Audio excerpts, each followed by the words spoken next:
fundamentals that are there. And that's where the biggest challenge is like organizations just don't have that they don't have the visibility that they require to get to those points. Those are certainly very key.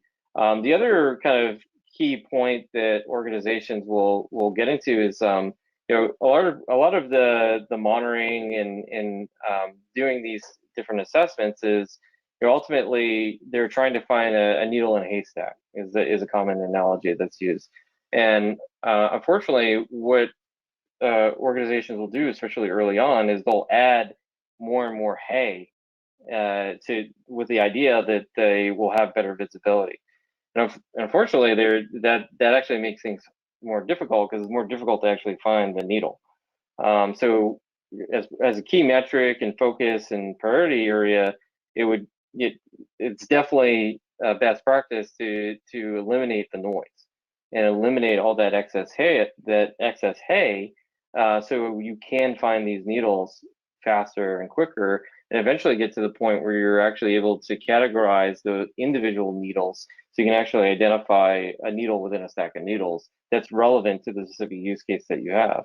Because what will happen with advanced persistent threats is they'll actually come back time and time again. And unfortunately, one of the key things that ends up happening is, especially with ransomware attacks, is organizations will they'll actually recover and implement a backup, or basically get to a steady state, but they won't address the main entry point that the attackers use to get in. So all they do is they come right back in, and that's why paying for ransomware doesn't really work, because a lot of times organizations don't address the core entry point. And once kind of the word gets out, then it's open season. So you might have multiple different criminal organizations looking to get into your environment.